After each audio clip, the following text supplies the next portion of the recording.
সমাজের জন্য কাজ করবে, অধিকার আছে। অধিকার ভারতবর্ষের সংবিধান দিয়েছে। আজকে ভারতবর্ষের বিজেপি পার্টি যে আইন আনছে, সে আইনে বলছে তুমি ওয়াকফের জন্য সম্পত্তি দান করতে পারো। অর্থাৎ আপনি একটা সম্পত্তি আপনার ওয়াকফকে দিতে পারেন, তার আপনার নামে রেজিস্ট্রেশন করে দিতে পারেন, কিন্তু প্রমাণ করতে হবে গত 5 বছর ধরে আপনি ইসলাম ধর্ম পালন করেছেন। আপনি ইসলাম কি ইসলামী নন সেটা কি সরকার দেখবে না সেটা সমাজ দেখবে? আপনি যদি ইসলামের বাইরে কিছু কাজ করেন, অধর্ম কিছু করেন, সমাজ আপনাকে প্রত্যাখ্যান করবে, সমাজ আপনাকে অবজ্ঞা করবে, সমাজ আপনাকে প্রতিবাদ করবে। এটাই তো হয়। কেউ ইসলামিক ধর্ম পালন করছে কি করছে না সেটা দেখার জন্য সমাজ আছে, সেটা দেখার জন্য তার পরিবার আছে। আমি ইসলাম বা আমি অইসলামী, আমি হিন্দু কিনা সেটা দেখার জন্য দায়িত্ব সরকারের নয়। সেটা কয়েকজন মানুষ মুসলমান কিনা সেটা দেখার দায়িত্ব সরকারের নয়। তাহলে একথা কি করে বলা যেতে পারে যে একটা লোক ওয়াকফ সম্পত্তি দান করতে পারে, অর্থাৎ একটা মুসলমান ওয়াকফ সম্পত্তি দান করতে পারে সমাজকে, যদি সে গত 5 বছর ধরে ইসলাম ধর্ম ঠিক মতন পালন করে থাকে? এবার আপনি বলুন, ইসলাম ধর্ম ঠিক মতন পালন করেছে কিনা তার সার্টিফিকেটটা কে দিবে? এই চালাকিগুলো হয়ে চলেছে। তারা প্রচার করছে ভারতবর্ষে সব থেকে বেশি সম্পত্তি মুসলমানদের হাতে আছে। ভারতবর্ষের বিশাল অংশের সম্পত্তির মালিক মুসলমান এই ওয়াকফ বোর্ডের নামে আছে। ভুল কথা। ওয়াকফ সম্পত্তি ভারতবর্ষে খুব বেশি করে 5 লক্ষ একর হবে, খুব জোর। ভারতবর্ষের দক্ষিণ অংশে যে দক্ষিণ ভারত যাকে বলা হয়, তামিলনাড়ু, কেরল, অন্ধ্রপ্রদেশে যতগুলো মন্দির আছে, 3টে রাজ্যের সব মন্দিরের সম্পত্তি পরিমাণ জানেন? 11 লাখ একর। সারা ভারতবর্ষের মুসলমান তাদের ওয়াকফ পরিমাণ 5 লাখ একর। ভারতবর্ষের 3টে রাজ্যের হিন্দু মন্দিরের সম্পত্তির পরিমাণ 11 লাখ একর। আমরা একটা করে ভারতবর্ষের পার্লামেন্টে সবকিছুকে ব্যাখ্যা করে দিয়েছি। লক্ষ্য এদের ওয়াকফ সম্পত্তি কি করে বেদখল করা যায় তার চেষ্টা করা। আপনার বাপ ঠাকুরদা আপনাকে সম্পত্তি দিয়েছে, রেকর্ড করেনি তখন, রেকর্ড ছিল না তখন। শুধু রেকর্ড নয়, এখন আবার সেটাকে উমিদ নামক একটা পোর্টালে রেজিস্ট্রেশন করে কম্পিউটারের মাধ্যমে জমা করতে হবে আপনাকে। সেটা আবার সঠিক না বেঠিক সেটা দেখানোর ব্যবস্থা আছে।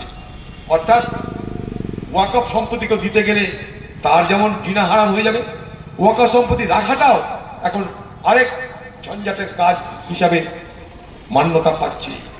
ঠিক এই জায়গাটায় আমরা প্রতিবাদ করেছিলাম পার্লামেন্টে, পথে ঘাটে, সুপ্রিম কোর্টে।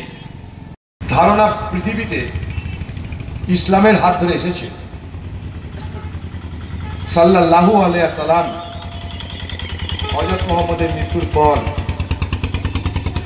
খলিফা উমর, তার আমলে ভারত দুনিয়াতে শুরু হয়েছিল এই ওয়াকফের প্রথম যাত্রা। এত ঘর বাড়ি জমি সম্পত্তি দেওয়ার ব্যবস্থা ছিল না সেখানটায়, কিন্তু সমাজের উপকারে 10টা উট, 50টা খেজুর গাছ, সেটা দিয়েও কিন্তু ওয়াকফ হয়েছিল। ওয়াকফের মূল ভাবনা কি? তুমি তোমারটা রাখো, সম্ভব হলে সমাজকে কিছু দেওয়ার চেষ্টা করো। রাব্বিলু নাসাল উল সাব্বিলাল তামারা, অর্থাৎ তুমি তোমারটা রেখে সমাজে কিছু দেওয়ার চেষ্টা করো। এটাই হচ্ছে ওয়াকফের মূল ভাবনা। ব্রিটিশ জমানায় ব্রিটিশের বিরুদ্ধে, ব্রিটিশকে দেশ থেকে উৎখাত করতে প্রথম 1857 সালে ওয়ার অফ ইন্ডিপেন্ডেন্স, অর্থাৎ স্বাধীনতার প্রথম যুদ্ধ শুরু হয়েছিল এই ভারতবর্ষ। হিন্দু মুসলমান সকলে ব্রিটিশকে উৎখাত করতে সেই সংগ্রামে অংশগ্রহণ করেছিল।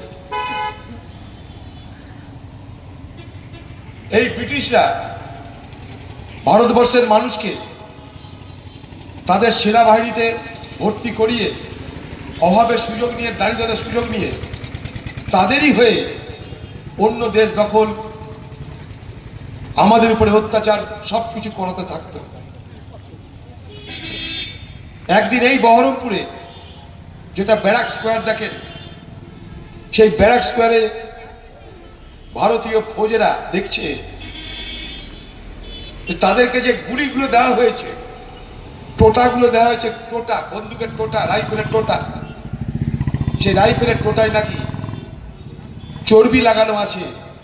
সেই চর্বি গরুর, সেই চর্বি শুয়োরের ব্যবহার করছে ব্রিটিশ। বিদ্রোহে ফেটে পড়েছিল সেদিন সিপাহীরা।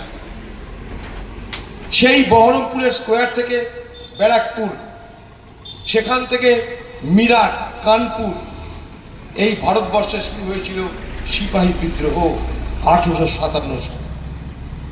স্বাধীনতার প্রথম যুদ্ধ, ফার্স্ট ওয়ার অফ ইন্ডিপেন্ডেন্স, স্বাধীনতার প্রথম যুদ্ধ শুরু হয়েছিল সিপাহী বিদ্রোহের মাধ্যমে।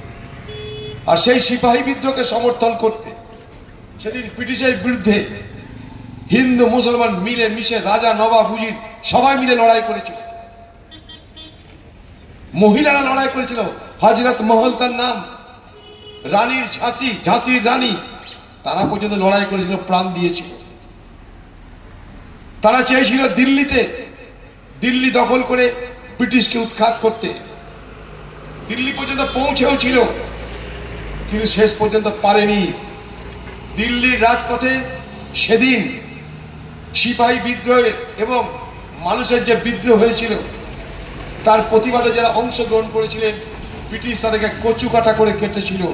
তার মধ্যে 27,000 মৌলানা ছিল।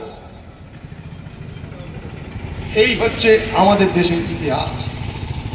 ব্রিটিশ দেখলো যে ভারতবর্ষের এই আন্দোলন করার জন্য যে আর্থিক ক্ষমতা দরকার,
বলছেন, রেকর্ড দেখান যে পশ্চিমবঙ্গের বিধানসভায় কবে এই ওয়াকফ আইনের বিরুদ্ধে আপনি প্রস্তাব পাস করেছেন আর বলেছেন ওয়াকফ আইন মানছি না, কবে বলেছেন?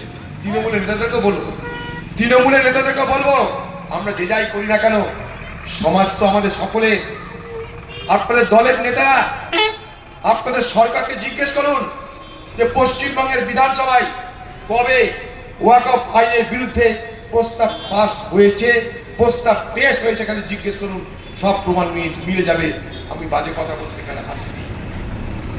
পশ্চিমবঙ্গ সরকার কখনো সুপ্রিম কোর্টে গিয়ে ওয়াকফ আইন বাতিলের জন্য কোনো আবেদন, কোনো দরখাস্ত, কোনো কেস করলেন না।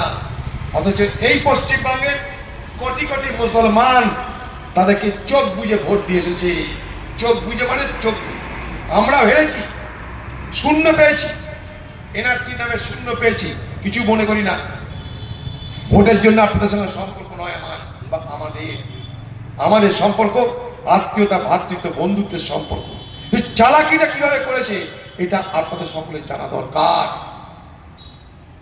বহরমপুরে এসে বলে যাচ্ছে, বহরমপুরে বলছে বাতিল করে দিব, এই করেছি তাই করেছি, একটা প্রমাণ দেখা। চোরদের জন্য, ঘুষখোরদের জন্য, দলের খুনিদের জন্য, মাস্টারের চাকরিতে পয়সা খাওয়ার জন্য কেউ জেলে গেলে তাদের ছাড়াতে পশ্চিমবঙ্গের তৃণমূল সরকার হাইকোর্ট সুপ্রিম কোর্টে লক্ষ লক্ষ কোটি কোটি টাকা খরচ করছে।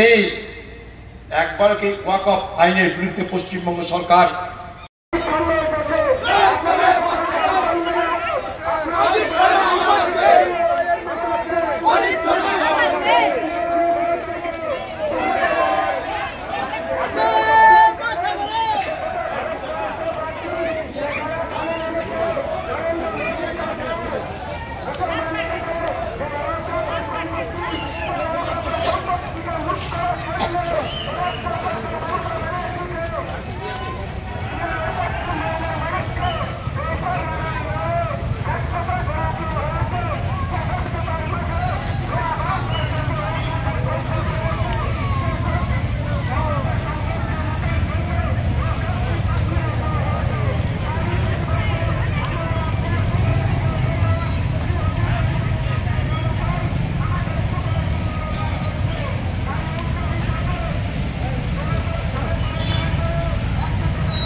আপনারা লড়াই করবেন, যুদ্ধ করবেন, যাই কিছু করুন, আর কত পিছনে পয়সা কড়ি লাগবে, আপনার তো সাহায্যকারী লাগবে। মনে করেন আমরা একটা স্টেজ করেছি, স্টেজটা কত তো পয়সা লাগে। সেদিন অত বড় বিদ্রোহ করতে আর্থিক সহযোগিতা কে করেছিল? ব্রিটিশরা দেখলো। সিপাহী বিদ্রোহ করতে সব থেকে বড় আর্থিক সাহায্য এসেছিল এই মুসলমান রাজাদের, নবাবদের, তাদের সহযোগিতায় ওয়াকফের মাধ্যমে। তাই সেদিন তারা ব্রিটিশ সিদ্ধান্ত নিল যে যেখানে যেখানে ওয়াকফ সম্পত্তি আছে তারা যেন লাভ করে অতিরিক্ত টাকা খরচ করতে না পারে। তাই ভারতবর্ষে যেখানে যেখানে ওয়াকফ সম্পত্তি তার উপরে আইন তৈরি করে তার ট্যাক্স বাড়িয়ে দিল, যাতে অতিরিক্ত পয়সা পেয়ে এখানকার ব্রিটিশ বিরোধী লড়াই কখনো সংঘবদ্ধ না হতে পারে। ওয়াকফের ইতিহাস এইভাবেই এই দেশে এসেছে। আরব থেকে ভারত, ভারত থেকে ব্রিটিশ, স্বাধীনতার পর তারপরে ধীরে ধীরে 1995 সাল, 2013 সাল শেষ ওয়াকফ সম্পত্তি সংশোধন হয়েছিল 2013 সালে কংগ্রেসের আমলে। আমাদের দেশে কেউ ওয়াকফের খবর রাখতো না। মনমোহন সিং সাচার কমিটি তৈরি করেছিল যে আমাদের দেশে ওয়াকফ সম্পত্তিকে কি করে ব্যবহার করা যেতে পারে মুসলমান সমাজের স্বার্থে। এই ভারতবর্ষে গরিব মানুষ, schedule caste, schedule tribe, OBC, মুসলমান প্রত্যেকেরই আর্থিক সংগতি কেমন, আর্থিক অবস্থা কেমন সেটা জানার দরকার ছিল। সাচার কমিটির রিপোর্ট তৈরি করে মনমোহন সিং ভারতবর্ষে মুসলমান সমাজের আর্থিক সামাজিক অবস্থা বোঝাবার চেষ্টা করেছিলেন।